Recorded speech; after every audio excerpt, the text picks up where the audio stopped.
Sahabat Tribuners yang saya hormati dan saya muliakan, di hari yang berbahagia ini saya mengucapkan selamat ulang tahun Tribun Medan.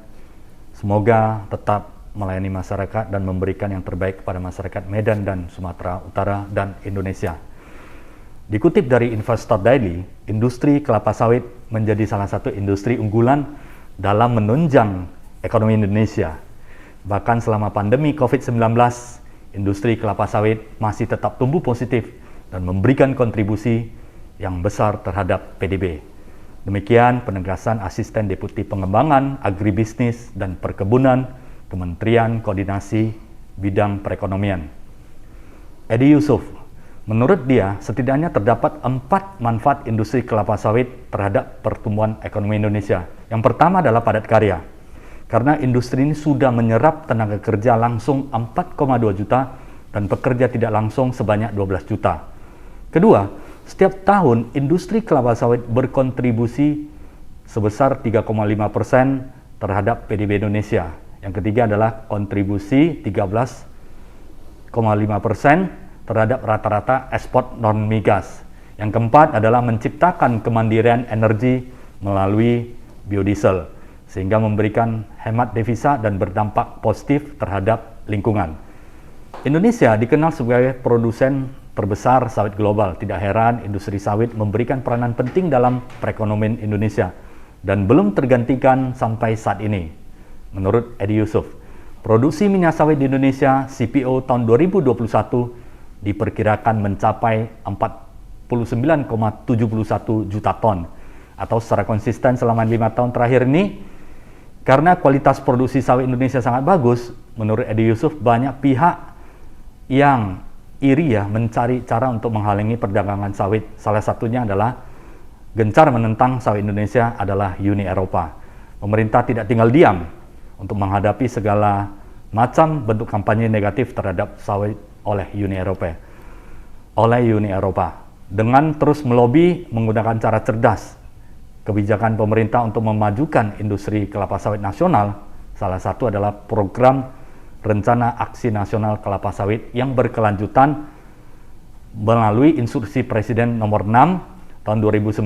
Tujuannya adalah untuk memberikan penguatan data, koordinasi, dan penyediaan infrastruktur kapasitas pekebun.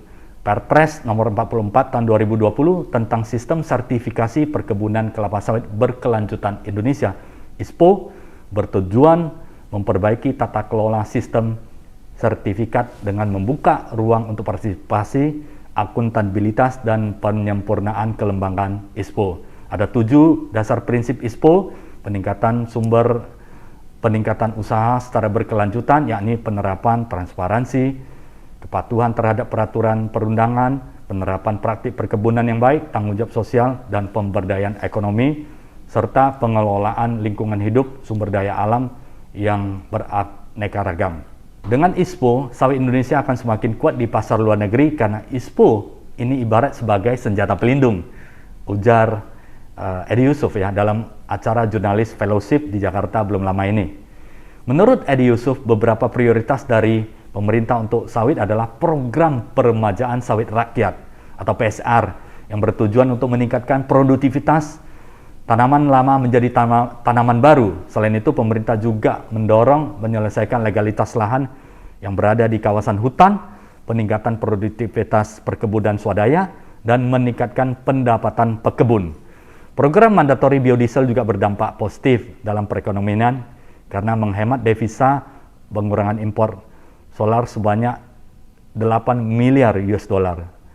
Sementara itu, proyeksi pendapatan negara pajak mencapai 2,47 triliun. Ketua Bidang Luar Negeri Gabungan Pengusaha Industri Sawit Indonesia (GAPKI) Fadil Hasan mengatakan ISPO merupakan senjata untuk melawan kampanye negatif sawit di Eropa. Selama ini Uni Eropa selalu meminta sertifikat sawit yang berkelanjutan dari Indonesia untuk memiliki ISPO. Perusahaan sawit yang anggota GAPKI sudah mencapai 80% dan mempunyai ISPO dan akan terus didorong penerapannya oleh pemerintah. Diharapkan industri sawit akan menjadi industri yang luar biasa dan menjadi industri yang tangguh untuk Indonesia di kancah nasional maupun internasional. Saat ini saya sedang berada di kantor Mahkota Group Tbk di lantai 29 di Jalan Jati, Medan, merupakan kantor pusat dari Mahkota Group. Saya ditemani oleh CEO Mahkota Group, Pak Usli Sarsi. Terima kasih atas kesempatannya. Selamat pagi, Pak Usli. Selamat pagi, Pak Sindiet. Terima kasih telah mau mengunjungi kantor kita di Jati Junction ini. Iya. Terima kasih, Pak Usli. Pak Usli adalah CEO Mahkota Group Tbk, dan pada kesempatan yang baik hari ini kami sangat berterima kasih juga karena dapat wawancara ya bersama Pak Usli yang sudah ahli di bidang kelapa sawit. Kita mengetahui bagaimana prospek industri sawit ke depannya. Dan tadi sudah banyak dikutip dari pemerintah mengenai peran pemerintah dalam mendukung industri sawit. Nah, saat ini kita akan langsung bertanya kepada Pak Usli bagaimana peran Mahkota Group dalam mendukung upaya pemerintah yang ingin menjadi produsen sawit terbesar dan terbaik di dunia saat ini. Pak Usli, silakan. Ya, terima kasih Pak Sindiet. Terlebih dahulu saya ingin mengucapkan selamat ulang tahun kepada Tribun. Ini satu kehormatan bagi saya untuk dapat sharing ya di kantor kita sendiri, dan terima kasih atas kunjungannya. Peran kita Mahkota Group tentunya dalam mendukung program pemerintah banyak yang telah kita lakukan, seperti kita mendukung komitmen dari pemerintah bagaimana industri sawit ini bisa kita terapkan dengan berkelanjutan. Dan ini sangat penting sekali buat Mahkota Group sejalan dengan program pemerintah. Dan ini beberapa kali kesempatan saya tentunya juga banyak melalui asosiasi, melalui media, kita juga memberikan masukan-masukan kepada pemerintah seperti bagaimana industri sawit kita yang harus kita dukung penuh, karena ini adalah komoditi unggulan kita ya, komoditi yang bisa mensejahterakan banyak orang ya, banyak kita rakyat Indonesia dapat menikmati kesejahteraan dari sawit, karena ini seperti yang pemerintah sering sampaikan bahwasanya sekarang ini penyumbang devisa terbesar di luar migas adalah sawit. Jadi terbesar 13,5% PDB kita disumbang oleh sawit. Jadi ini satu hal seperti pada saat pandemi begini, semua sektor, banyak sekali sektor-sektor yang terkendala dan membuat ekonomi di seluruh dunia, bukan di Indonesia saja, di seluruh dunia mengalami penurunan. Tapi berkat beberapa komoditi unggulan, ya kalau kita di bidang sawit memang kita perhatian kita ke sawit ya. Sawit ini sampai dengan akhir tahun 2021 ini diperkirakan dapat mencapai 23 miliar dolar. Jadi kalau dirupiahkan sudah hampir sekitar 300 triliun ya. Adalah satu angka yang sangat besar sekali, dan ini satu hal yang menggembirakan karena pemerintah juga turun tangan sekarang.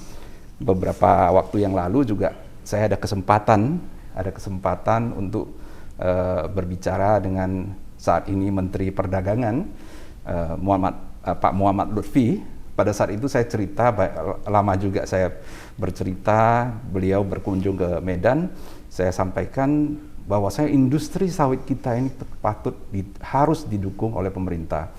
Karena kalau pemerintah nggak turun tangan untuk bagaimana menstabilkan harga daripada tandan buah segar kita, itu kesejahteraan petani akan naik turun. Jadi kalau sekarang ini kita bisa lihat kondisi dengan kebijakan pemerintah yang diterapkan, dengan ada sistem biodiesel yang terus dipertahankan, B30 yang menyerap 9 juta kiloliter, dan sekarang ini kita punya harga tidak tergantung pada demand di luar negeri terlalu ya. Kita tergantung, tapi sekarang ini dengan program biodiesel diteruskan dengan situasi sekarang saat ini, demand dari luar tentunya bisa diseimbangkan dengan penyerapan domestik yang di program biodiesel.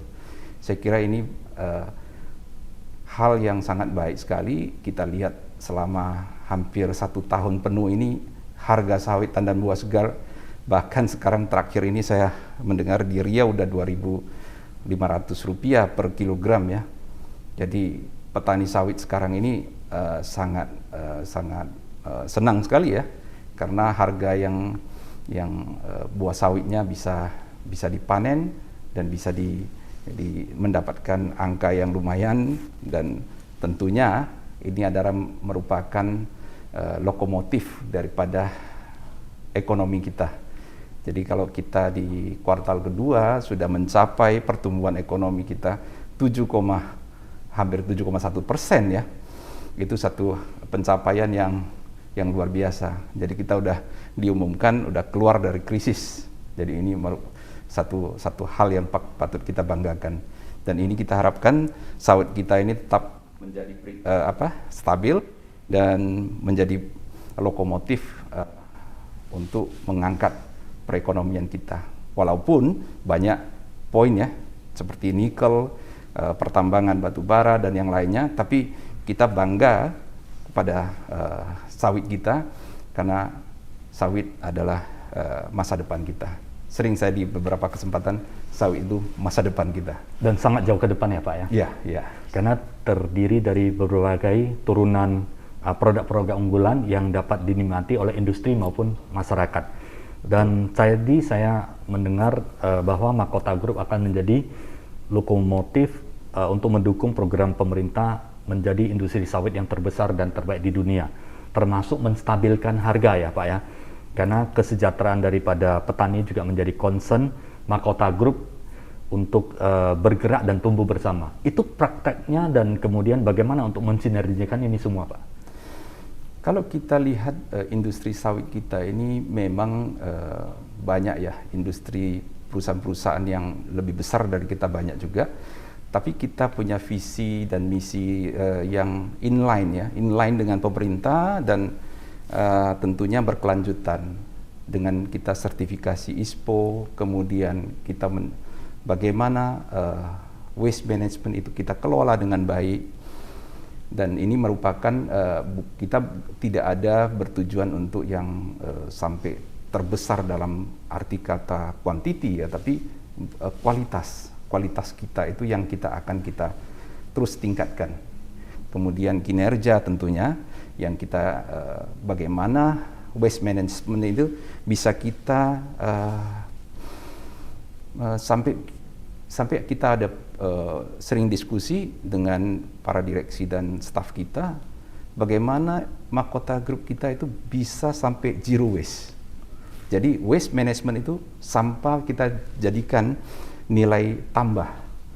Banyak hal yang bisa kita lakukan, seperti sekarang ini kita di Riau, kita udah ada rencana untuk bagaimana tandan buah segar itu bisa dijadikan pengganti bahan baku daripada pulp ya, kertas. Kemudian itu juga kita bisa dijadikan bahan bakar. Kemudian hard sterin kita juga akan bangun pabriknya di Riau. Kemudian juga ada banyak sekali yang kita rencanakan untuk bagaimana efisiensi kita, sehingga kita betul-betul menjadi perusahaan yang betul-betul mementingkan 3P. Jadi pertama itu adalah people, planet, dan tentunya profit untuk sustainable ya. Karena tidak profit nggak bisa sustainable. Jadi tentunya kita 3P ini kita akan terus maksimalkan, dikembangkan dan dikedepankan ya. Betul. Jadi bukan hanya profit, sahabat Tribuners dan profesional, Mahkota Group ini mengedepankan bukan hanya profit, tetapi people dan kemudian planet, environment juga menjadi concern dari Mahkota Group. Jadi Mahkota Group berkembang, tetapi lingkungan juga ikut berdampak yang positif ya. SDM di dalam organisasi juga memiliki dampak yang positif. Itulah misi yang ke depan yang dijalankan, sehingga dia selaras dengan alam dan memberikan kontribusi seperti yang disampaikan, mensejahterakan para petani kelapa sawit, sehingga mereka mendapatkan kesempatan untuk menjual tandan buah segar dengan harga yang baik dan standar, yang menjadi strategic partner juga ya bersama Mahkota Group ya. Artinya para petani juga ikut bersama berkembang. Mahkota Group menjadi salah satu grup yang terbaik di Indonesia saat ini. Inovasinya luar biasa ya Pak ya, zero waste dan kemudian bisa efisiensi. Ini adalah sebuah daya saing ya Pak ya, sebuah daya saing yang dilakukan oleh Mahkota Group. Bagaimana inovasi dan teknologinya Pak? Apakah ini senantiasa di-upgrade secara terus-menerus sehingga proses produksi di dalam manufacturing itu dapat berjalan dengan baik dan lancar Pak? Ya, tentunya dari integrasi antara industri dari hulu sampai hilir itu yang kita perhatikan. Jadi sekarang ini kalau petani itu banyak sekali hanya konsentrasi di perkebunan, petani-petani sawit. Begitu mereka memanen sawitnya, itu kita ada partner yang sebenarnya supply kita kepada pabrik kelapa sawit kita, kemudian industri hilir yang sekarang ini kita sedang jalankan seperti refinery, pabrik kernel oil kita juga sudah jalan ya.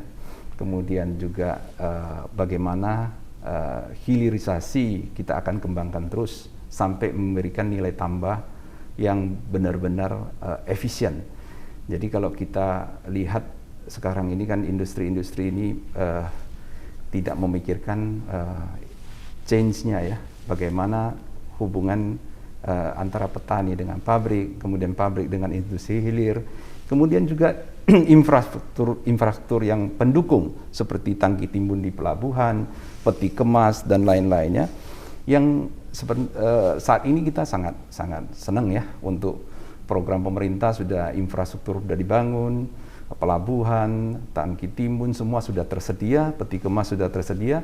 Jadi tidak seperti yang beberapa dekade yang lalu ya. Kalau kita udah hampir 2 dekade ini terus meminta dukungan kebijakan-kebijakan ini, baru belakangan inilah beberapa tahun ini kita bisa melihat perkembangannya cukup baik. Jadi dari pemerintah juga mendukung, kemudian dari kita juga sekarang ini lagi terus gencar-gencarnya untuk membangun industri hilir yang lebih bernilai tambah buat supply chain-nya sampai dengan ekspor. Jadi ini yang kita perjuangkan, sehingga di dalam industri juga ya, di dalam industri kita sendiri juga banyak mesin-mesin yang harus kita tambah, yang memberikan efisiensi yang lebih tinggi. Jadi bahan-bahan seperti bahan bakunya udah ada, seperti cangkang, fiber, yang sebenarnya kalau ditambah beberapa mesin itu jadi bisa dibuat dengan pellet untuk bahan bakar, raw material dari bahan bakar power plant. Banyak lagi yang bisa, sampai dengan kemarin tuh dari perusahaan Jepang juga meminta kerjasama dengan kita supaya bisa ekspor ke negara mereka. Mereka sekarang ini power plant-nya mereka mau diganti menjadi power plant dari nuklir menjadi biomass. Jadi mereka sangat memerlukan banyak sekali bahan bakar. Dan ini adalah inovasi yang terbaru ya Pak ya? Ya. Karena mengingat pemerintah Jepang juga dia sudah mengerti bahayanya nuklir dan sehingga beralih ke dari bahan baku dari yang sudah dipres ya, sawit. Ya. Sawit ini sehingga berdampak lingkungan juga lebih positif. Betul.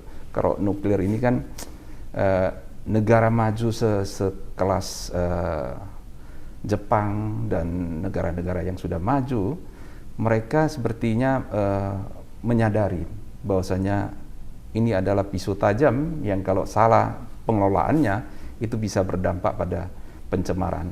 Karena begitu kebocoran nuklir itu daerah sekeliling itu masyarakatnya dalam bahaya besar. Jadi mereka sudah di parlemen di Jepang tidak mengizinkan lagi dibuatkan power plant tenaga nuklir, mau digantikan dengan biomass dan yang sustainable. Jadi mereka juga bahan, karena di Jepang tidak bisa nanam sawit ya, di Eropa juga tidak bisa. Jadi mereka juga mau menukar dari power plant nuklir ke biomass, tentunya bahan bakarnya juga diperlukan dari agriculture seperti waste, sawit, cangkang gitu. Artinya potensi itu semakin terbuka lebar lagi ya? Iya, Pak, iya. Jadi sawit ini dikatakan seluruh sawit itu bisa dijadikan bahan yang sangat berguna bagi semua pihak. Menarik sekali, Pak Usli. Nah, kalau dari masa depannya industri sawit, tadi Pak Usli ada sampaikan tentang supply chain ya, artinya dari proses penanaman petani itu sampai kepada menjadi CPO, kemudian menjadi turunannya lebih banyak lagi yang bisa dikonsumsi oleh masyarakat, baik itu industri downstream maupun upstream. Upstream CPO ke downstreamnya turunan-turunannya, refinery dan sebagainya.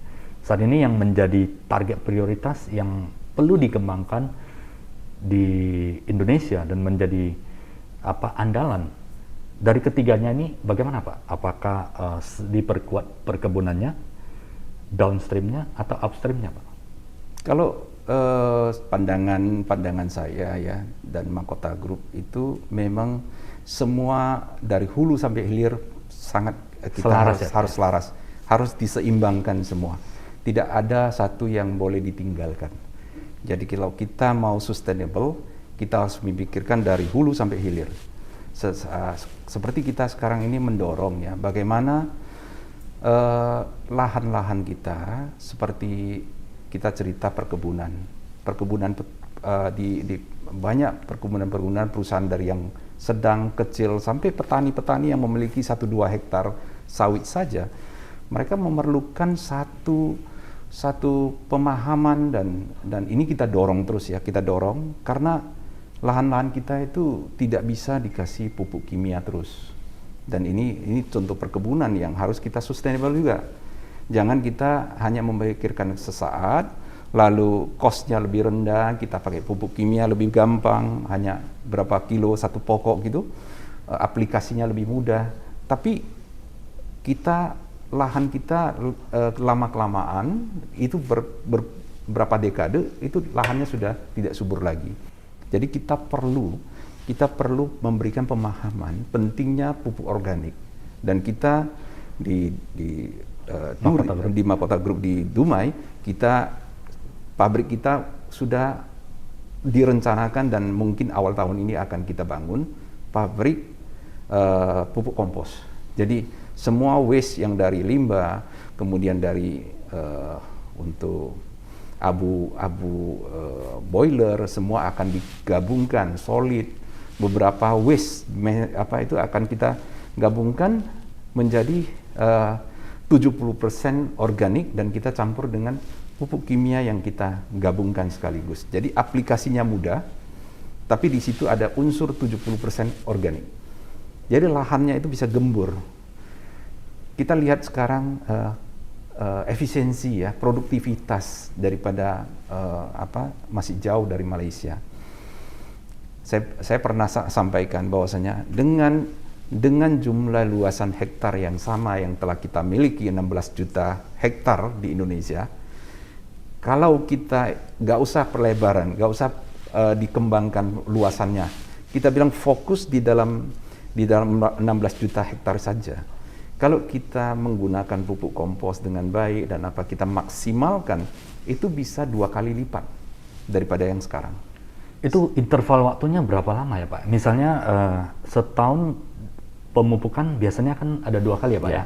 Dan itu intervalnya sekali organik, sekali pupuk, atau mungkin menjadi kombinasi 70% organik, 30% kimia itu di blend, itu menjadi rutin sepanjang tahun? Sepanjang tahun kita rutin dan kita harapkan perbaikan lahan kita itu 3 tahun ke depan udah kelihatan. Jadi ini yang mesti kita dorong supaya selain permajaan daripada sawit kita dorong pemerintah juga memberikan pemahaman kepada petani sawit sehingga rendemennya sawit itu bisa lebih bagus. Kita terkadang dulu di Sumatera Utara kita punya pabrik di sini, kita olah, saya masih ingat tahun 2003 saya di sana itu rendemen sawit kita itu bisa mencapai 19 ke 20% ya, hanya CPO saja. Itu sekarang turun 2%. Bahkan terakhir ini turun lagi. Jadi karena kenapa? Karena lahannya sudah mengeras karena tidak dikasih pupuk organik, semua dikasih pupuk kimia. Ini hal yang sebenarnya salah besar. Cuman untuk memberitahukan ini kan perlu satu effort yang luar biasa. Jadi kalau di petani-petani dan di sini sahabat Tribun yang kebetulan punya perkebunan sawit, kita minta supaya dikombinasikan, tidak perlu 100% pupuk organik, tapi kombinasikanlah pupuk organik dengan pupuk kimia. Karena lahan kita ini untuk jauh ke depan, jangan hanya kita memikirkan saat ini, nanti 2-3 tahun lagi lahannya sudah mengeras, itu kita berapapun kita kasih dia pupuk kimia, dia gak mau menyerap lagi, karena lahannya sudah mengeras. Itu dan kualitasnya sudah jauh menurun ya? Jauh menurun. Dan ini menarik Pak, artinya di research dari Malaysia, mereka menggunakan pupuk organik dan impact-nya terhadap rendaman itu menjadi sangat tinggi sekali. Dengan luas yang sama, Malaysia bisa menghasilkan volume yang lebih besar. Betul. Nah bagaimana Pak untuk bisa mendapatkan pupuk organik, apakah olah sendiri atau bisa diperoleh, dan tekniknya Pak, sehingga ini menjadi sebuah edukasi yang secara terus-menerus dan akhirnya akan membantu untuk meningkatkan rendaman kelapa sawit secara progresif dan berkesinambungan. Ya, sebenarnya yang kalau petani itu kan dihitung dari cost ya. Cost tidak mau tenaga kerja, kalau volume besar organik itu di tandan kosongnya itu langsung di aplikasi, itu kan cost untuk penerapan itu akan besar sekali costnya. Kita dorong, sekarang ini kita lagi membuat pupuk kompos itu di samping pabrik kelapa sawit. Jadi kita harapkan juga pabrik kelapa sawit yang lain juga ikut jejak kita untuk menjadi pioner untuk membuat pupuk kompos secara masif. Dan tentunya petani-petani itu yang mendapatkan manfaat. Juga perkebunan yang besar juga bisa mendapatkan manfaat. Jadi kita PKS kita banyak sekali material yang bisa kita, resource-nya sudah ada di sana, bisa kita gunakan waste management ini untuk kita kembangkan sehingga untuk aplikasi di lapangan mudah. Dan itu perlu investasi memang. Tapi saya yakin dengan profit dari pabrik kelapa sawit kita ini saya kira mampu. Dari itu harus memiliki satu visi yang sama. Jadi industri sawit ini bukan hanya per perusahaan kita memikirkan, tapi secara global kita contohnya saya pernah sampaikan ada satu kesempatan saya sampaikan di satu webinar, saya bilang kalau semua pabrik kelapa sawit di Indonesia ini kita waste manajemennya itu dikelola dengan bagus, kemudian itu dijadikan bahan bakar, kita satu pabrik kelapa sawit bisa 2 megawatt kita bisa produk dengan gas metannya ya, kita ambil gas metannya kita salurkan ke boiler, itu bisa dengan cangkang, dengan fiber itu bisa membuat pembangkit listrik sebanyak 2 megawatt satu pabrik kelapa sawit. Dan kita ada besar kecil ya, kita ada lebih dari 1.000 pabrik kelapa sawit. Jadi itu sebenarnya kita sudah menggantikan pembangkit listrik yang tidak ramah lingkungan. Kalau ini ramah lingkungan. Kedepannya pasti ya akan orientasi ke hal-hal industri yang berbasis ramah lingkungan ya Pak. Betul. Kita punya visi, Mahkota Group punya visi jauh ke depan ya. Kita mau menjadi green company. Jadi kita sudah sepakat dengan Dewan Direksi, Dewan Komisaris, kita mau Mahkota Group ini adalah green company dan menjadi kita menjadi kalau bisa menjadi contoh bagi yang lain supaya kita punya visi, kita mengajak semua karena usaha sawit ini kita harus memikirkan yang 3 tadi. Jadi lingkungan hidup ya, untuk untuk masyarakat juga kita bisa mengurangi polusi ya. Kalau kita sekarang ini kan empty buns itu dibakar di insinerator, itu juga pencemaran karena hal itu tidak untuk jangka panjang tidak baik, dan kita harus memikirkan, dan ini dukungan pemerintah juga harus didukung. Pemerintah harus membeli hasil dari produksi. Kalau di Jepang itu dibayar 3 kali lipat, biomass itu dibayar 3 kali lipat. Kalau di sini disamakan, harganya hampir sama. Jadi belum didukung penuh ya. Dan ini harus ada subsidi silang karena pembangkit listrik, tenaga batu bara, tenaga apalagi solar yang sekarang ini itu sangat boros dan pencemaran lingkungan hidup itu sangat tinggi. Kalau kita biofuel ini, biomasa ini kita kembangkan, ini akan sangat ramah lingkungan. Kemudian biodiesel untuk kendaraan. B30 itu sudah menurunkan gas emisi itu sudah luar biasa, diturunkan gas emisinya. Kedepannya, Pak, untuk rencana ekspansi, Pak, apakah kebun, kemudian downstream, atau mungkin udah masuk ke downstream ya, refinery sampai ke biodiesel, Pak? Ya, untuk 1-2 tahun ke depan ini kita udah sepakatin. Akan masuk. Kita memang lebih fokus ke industri hilir dulu. Jadi kalau ada perkebunan ya, yang kemarin kita ada cadangkan untuk akuisisi beberapa perkebunan, tapi kita masih melihat perusahaan-perusahaan yang memiliki HGU yang betul-betul tidak melanggar lingkungan hidup, karena kita memang itu kita straight kan. Kita nggak mau masuk ke hulu dulu, karena sekarang ini HGU kita ini sekarang ini juga banyak yang sebenarnya belum maksimal ya. Masih bisa dimaksimalkan. Masih dimaksimalkan. Jadi kita lihat gap yang paling sekarang yang sangat perlu didorong, gap yang paling penting saat ini adalah industri hilirnya. Jadi kalau industri hilirnya kita kuat, kita mau bergerak ke hulu itu lebih mudah. Yes. Makota Group kan sebuah perusahaan grup kelapa sawit yang sudah terbuka ya Pak ya, dan menjadi salah satu yang sudah sangat familiar dan kemudian dikenal masyarakat Indonesia maupun di luar negeri karena sudah ekspor juga ya Pak ya? Ekspor ya. Karena sudah ekspor. Persiapan dan strategi yang dilakukan Pak untuk dilakukan secara terus menerus supaya menjadi salah satu yang terbaik di Indonesia. Persiapan apa yang akan dilakukan ini yang menjadi sebuah fondasi kedepannya akan menjadi yang terbaik di Indonesia dari aspek seperti financial, marketing, sistem, SDM maupun leadership Pak. Betul. Mungkin bisa sharing sedikit Pak Usli. Betul, apa yang disampaikan Sindiat itu adalah poin-poin pokok yang harus kita jalankan.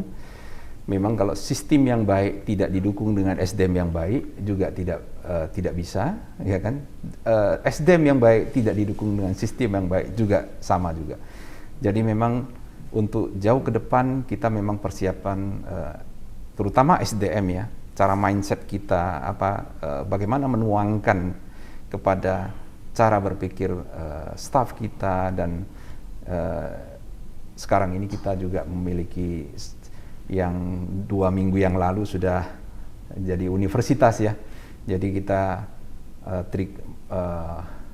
Makota Trikom Unggul ini kita udah dari kemarin itu adalah sekolah tinggi, sekarang udah universitas, dan kita harapkan di sana juga kita bisa memberikan pemahaman-pemahaman dengan bukan hanya teori tapi praktek dan mindset terutama seperti yang di kita visi kita di Universitas Makota Trikom Unggul adalah di sana diajarkan leadership, diajarkan entrepreneurship, kemudian bagaimana digitalisasi industri.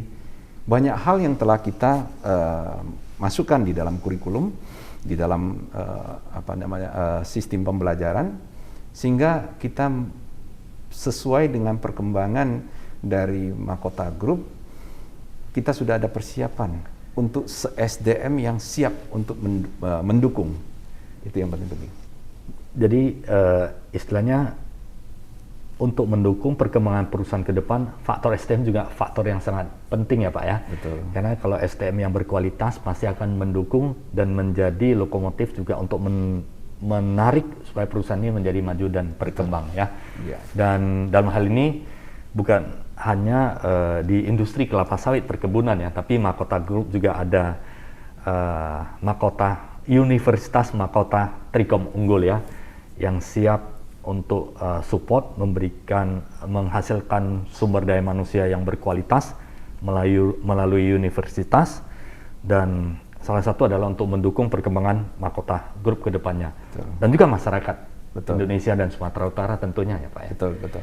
Dan pendidikan tidak jauh-jauh daripada SDM. That's why itu Mahkota Group sangat concern di bidang pendidikan, sehingga 2 minggu lalu Mahkota Trikom Unggul menjadi universitas, diharapkan akan menjadi sebuah universitas yang menghasilkan kualitas SDM yang sangat bagus, yang mendukung perkembangan dunia usaha dan industri kelapa sawit internal maupun eksternal. Nah Pak, dari aspek seperti leadership, bagaimana Pak? Bapak menilai seperti itu. Apakah diajarkan sampai ke bawah-bawah? Karena kalau leadership itu dari atas itu kan tidak akan jalan kalau tidak didukung oleh middle dan lower management. Betul. Bagaimana menurut Pak Usli? Ya, saya dipercayakan amanah ini di perusahaan ya sebagai presiden direktur. Memang yang semenjak 3 tahun yang lalu ya, waktu IPO, pertama saya terpikir adalah bagaimana SDM kita itu bisa sevisi dengan kita, semisi dengan kita. Jadi saya buat satu training besar, seluruh staff itu satu training besar, dan yang di situ training itu diajarkan bagaimana cara berpikir, mindset, kemudian leadership dibangun, karena sebagai leader tidak bisa lead by example ya kan, betul-betul menjadi contoh. Kemudian bagaimana kita memimpin dengan hati ya, bukan memimpin dengan seperti diberi satu amanah dianggap sebagai alat kekuasaan untuk menekan bawahannya. Itu tidak boleh. Jadi kita meminta semua staf untuk berinovasi, terus memberikan kontribusi, dan kita memimpin dengan baik. Itu yang kita terapkan kepada seluruh staf kita, sehingga dari tingkat atas direksi kita, seperti kita direksi, sampai dengan staf head, GM, manager, dan yang lain-lainnya semua adalah pemimpin di Mahkota Group, dan mereka wajib untuk menerapkan leadership yang baik, leadership yang tidak semena-mena, tapi lead by example. Jadi kita kerja keras itu seluruhnya bekerja keras, bukan hanya 1-2 yang bekerja keras, tapi seluruh tim. Jadi itu yang kita bagaimana meningkatkan cara-cara menjalankan bisnis ini. Di universitas juga sekarang ini kita lagi program bagaimana riset, bagaimana critical thinking, bagaimana inovasi itu harus dimulai dari ketika di bangku kuliah. Di situ bukan hanya teori, tapi prakteknya juga, dan mereka siap kita sambungkan dengan Mahkota Group. Juga mindset bagaimana kita kan sekarang, Pak Senior, saya sampaikan ini kadang-kadang kita agak sedih ya melihat mindset daripada kebanyakan daripada kita semua ya. Semua banyak kadang-kadang satu kuadran saja masuk. Jadi kalau ditanya, saya kemarin di kuliah umum saya sampaikan, saya tanya mahasiswa, kamu mau jadi apa nanti setelah tamat ini? Mau cari kerja, mau menjadi pekerja. Kemudian ada juga yang mau jadi profesi, ada yang tidak ada yang memikirkan lebih dari satu kuadran. Satu kuadran itu boleh kita mau sebagai profesi, mau jadi pekerja, bahkan entrepreneurship buka lapangan kerja, tapi tidak hanya satu kuadran. Yang saya maksud adalah jadilah pekerja nggak apa-apa, tapi kamu harus berpikir sebagai entrepreneurship. Sekarang zaman digital, bisnis digital, semua kita harus perubahan ke arah sana. Kemudian kita jadi investor. Kalau kita di Indonesia, di presentasi terhadap jumlah penduduk Indonesia, kita hanya di pasar saham hanya 1% saja yang menjadi investor. Besar kecil loh, satu lot pun kita anggap sebagai investor. Itu di pasar saham. Tapi kita lihat negara tangga seperti Singapura itu 16%, di Malaysia 7%, di Taiwan udah 40-an%. Jadi kalau kita cuma 1%, kita harus dorong sekarang ini masyarakat kita harus sadar untuk bisa ikut sejahtera bersama. Jangan hanya satu menjadi pekerja, menjadi hanya profesi, tapi juga masuk kepada investor. Ini kita boleh profesi apapun, Pak Sindiat bisa profesi apapun, tapi kita jangan lupa harus invest. Invest itu ke pasar saham. Jadi kalau saya punya impian, satu masa ini Indonesia ini terutama yang menengah ke bawah. Karena kalau kita menengah ke atas mereka udah sejahtera ya, menengah ke bawah itu harus melek terhadap investor. Jangan heran kalau kita ke Singapura yang dorong troli yang apa itu mereka punya saham semua di pasar saham. Jadi itu yang harus kita dorong. Kita sekarang ini cuma 1%. Kalau bisa kita dorong menjadi 10% dari jumlah penduduk kita. Jadi bukan 2,6 juta. Sekarang udah ada mungkin 3 jutaan lah yang menjadi investor. Tapi kalau bisa lebih banyak lagi ya. 26 juta atau 27 juta, sekarang 270 juta kan penduduk kita. 27 juta yang masuk menjadi investor. Dan ini akan mengangkat kesejahteraan bersama. Seperti kita di sini kan perusahaan terbuka. Kita ajak semua, beberapa kali kesempatan saya bilang kalian silakan. Karena kita udah buka kesempatan untuk ikut bersama kapal kita. Jadi silakan. Tabungan kalian ada berapa? Invest. Ini masih under value. Silakan ambil. Jangan nanti udah naik tinggi, kita udah mau ikut udah terlambat. Karena industri sawit ini kita memang jauh ke depan. Di sini saya ingin sampaikan bahwasanya kita silakan kalau yang perusahaan yang kita anggap lebih baik di bidang sawit seperti yang Astra banyak. Silakan kalian pilih, bukan suruh pilih Mahkota Group saja ya, tapi kita ada punya jiwa jadi investor. Itu yang kita mau, sehingga saya mau satu masa sama dengan di Singapura yang ngepel di hotel-hotel itu dia pakaian apanya ada jamnya pun dan cincin emas pun dia pakai, kalung emas dipakai. Saya heran kok dia hanya pekerja bawahan tapi dia bisa pakai, karena dia punya saham di pasar saham gitu. Ada beberapa lot udah rutin dia mendapatkan income.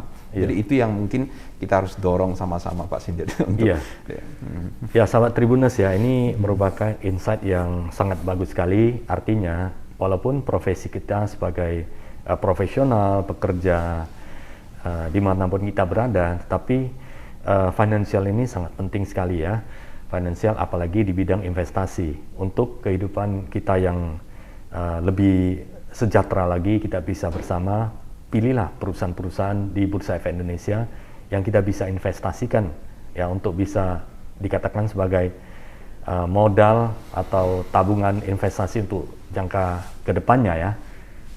Salah satunya adalah industri kelapa sawit, karena sudah dibahas di forum nasional maupun forum-forum internasional, asosiasi dan sebagainya. Industri sawit ini sangat panjang sekali dan memiliki dampak yang positif dan akan menjadi industri yang andalan di Indonesia, bahkan untuk jangka waktu yang lama sekali ya. Silakan dipilih ya bagi sahabat Tribuners, teman-teman yang ingin sejahtera bersama perusahaan.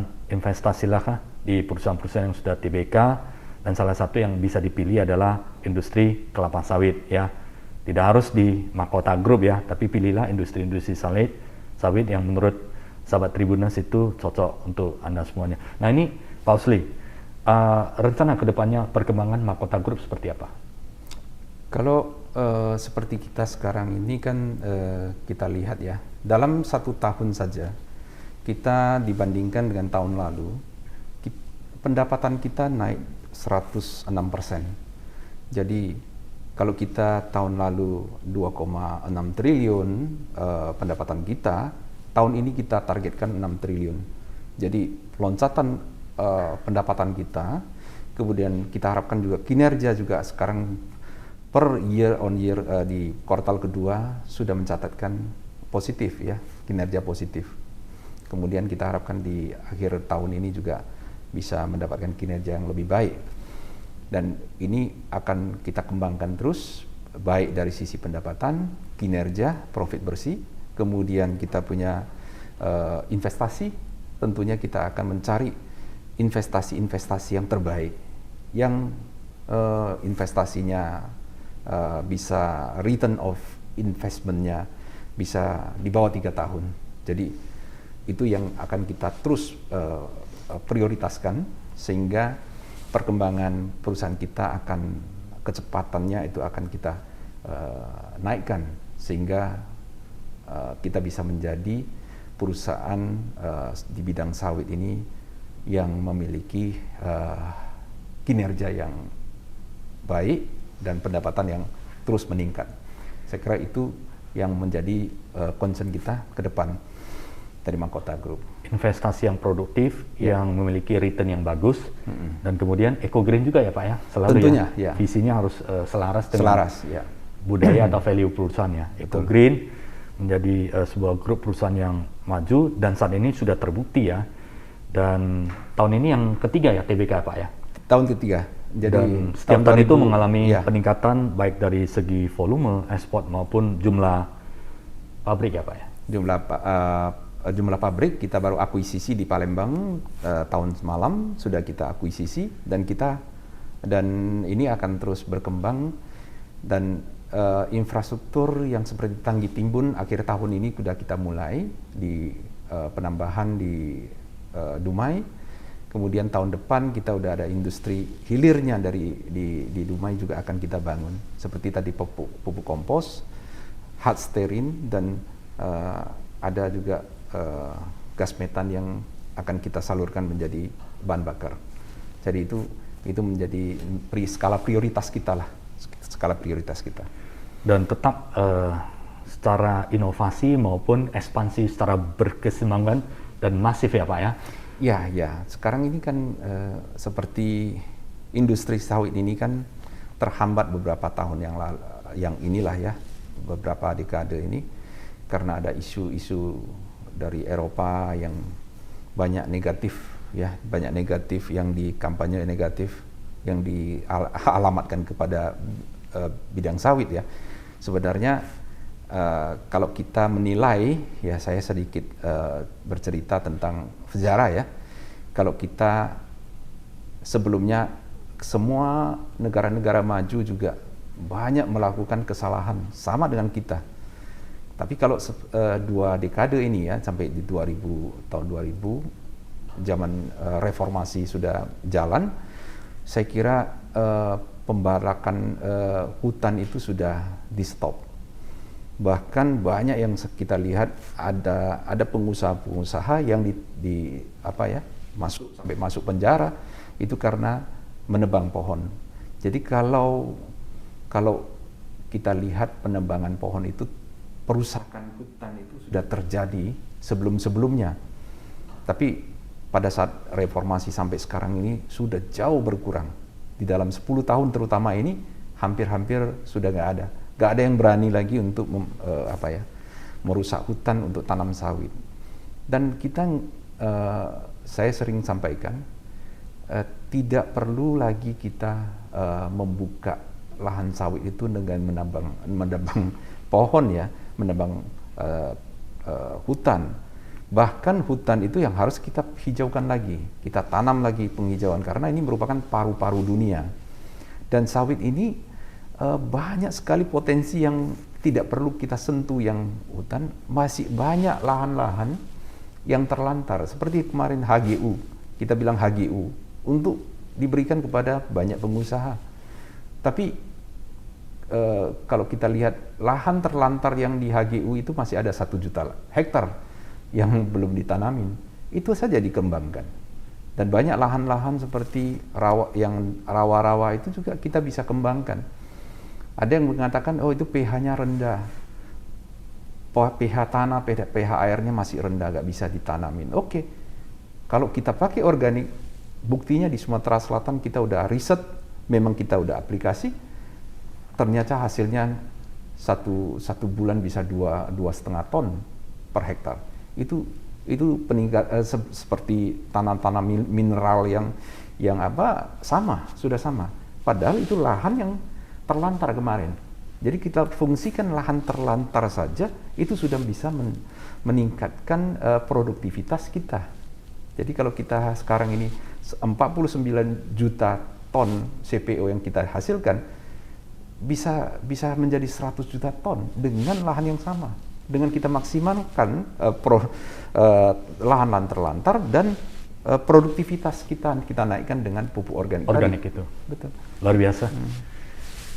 Terima kasih Pak Usli. Ya, semoga pembicaraan ini menginspirasi, memberikan masukan kepada sahabat Tribuners, para pengusaha profesional dimanapun berada. Semoga pembicaraan ini memberikan sesuatu yang bernilai, dan bagi yang ingin investasi silakan. Salah satunya adalah perusahaan di bidang sawit yang sudah TBK, dan pilihlah perusahaan yang terpercaya, yang memiliki pertumbuhan yang baik, yang berlandasan memikirkan lingkungan dan berpartnership para petani. We are growing together, berkembang bersama untuk memajukan, menyejahterakan seluruh rakyat, dan maju terus Pak untuk Mahkota Group. Sehat selalu untuk seluruh tim, stakeholder, dan seluruh staff dan manajemen, dan semoga senantiasa Mahkota Group berkembang dengan pertumbuhan yang cepat, dan kemudian eco green ya Pak ya, sesuai dengan visi misi, values yang sudah ditanamkan, dan menjadi salah satu yang terbaik di Indonesia dan bahkan dunia. Terima kasih Pak Usli atas kesempatan yang diberikan. Ya. Maju terus untuk Mahkota Group ya Pak ya. Thank you. Ya. Terima kasih sahabat Tribuners. Semoga pembicaraan ini bermanfaat bagi sahabat-sahabat Tribuners semuanya. Terima kasih. Selamat siang. Thank you. Terima kasih saya ucapkan.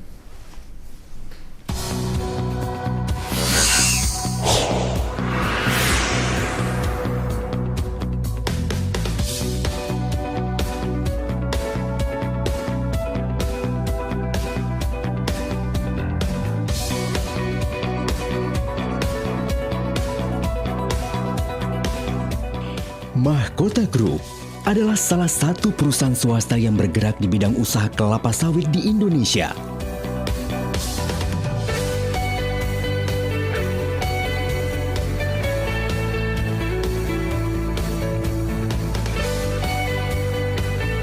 Aktivitas utama Mahkota Group adalah pengolahan kelapa sawit menjadi produk CPO dan palm kernel.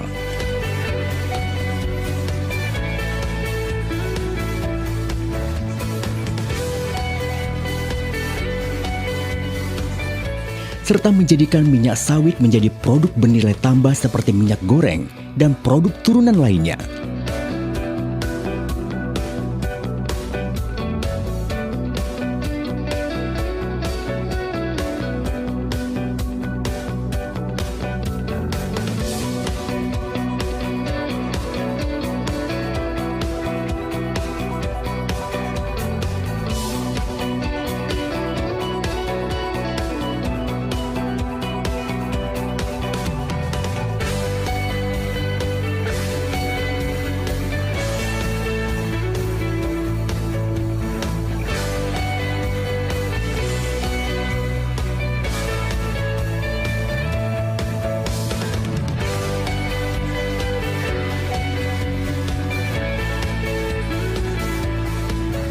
Mahkota Group melakukan pengolahan dan pengembangan komoditi kelapa sawit menjadi crude palm oil, palm kernel, dan produk turunan lainnya. Selain itu, Mahkota Group juga sedang melakukan pengembangan bisnis pada bidang trading logistik, perkebunan, pembangkit listrik. Berpusat di Medan dan Jakarta, dengan berbagai cabang yang terletak di Provinsi Sumatera Utara dan Riau. Kami berkomitmen untuk menjadi salah satu perusahaan yang terbaik di dunia dengan mengutamakan kesejahteraan stakeholder dan ramah lingkungan. Mahkota Group saat ini merupakan perusahaan yang tumbuh berkembang secara berkelanjutan yang didukung oleh SDM yang kompeten, teknologi, dan sistem informasi yang handal, serta struktur keuangan yang kuat. Saat ini, kami terus berinovasi untuk meningkatkan daya saing yang kuat dengan mengadopsi sistem dan teknologi yang terbarukan.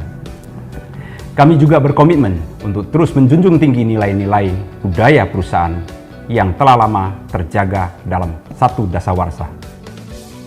Diawali dengan pembangunan pabrik pengolahan kelapa sawit pertama pada tahun 2002 di Riau dan kemudian seiring dengan perkembangan usaha yang pesat, beberapa pabrik lainnya juga turut dibangun di Provinsi Riau dan Sumatera Utara sampai dengan tahun 2009.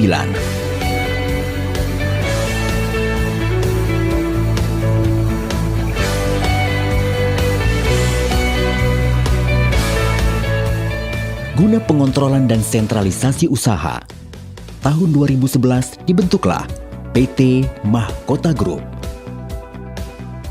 sebagai holding company untuk menaungi semua anak perusahaan yang ada.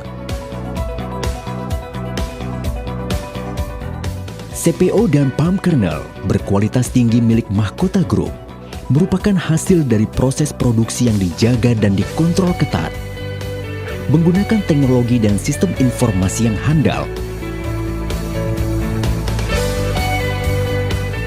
Mulai dari proses penerimaan bahan baku tandan buah segar kelapa sawit hingga dihasilkannya CPO dan palm kernel. Mahkota Group didukung oleh sumber daya manusia yang berdedikasi tinggi, memiliki keahlian di bidangnya masing-masing, berkomitmen terhadap profitabilitas dan pertumbuhan masa depan perusahaan, serta menjunjung tinggi nilai-nilai perusahaan. Program konservasi lingkungan yang dilakukan Mahkota Group berupa penelitian khusus untuk mengubah limbah menjadi sumber energi terbarukan, aktivitas pengolahan limbah produksi, dan pemanfaatan limbah menjadi energi merupakan aspek inti untuk menjaga kelestarian lingkungan.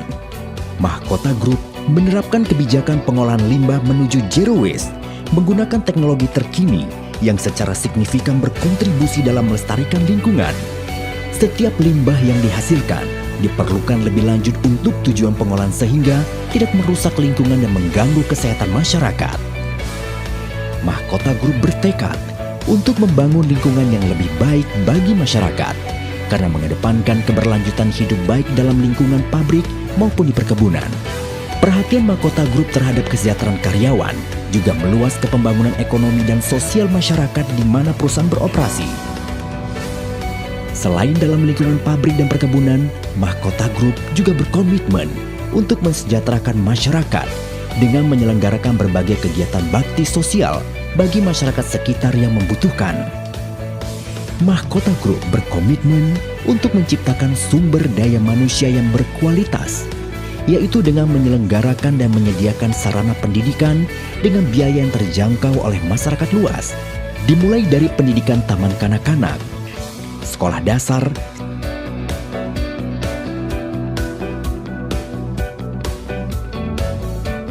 sampai dengan pendidikan tinggi.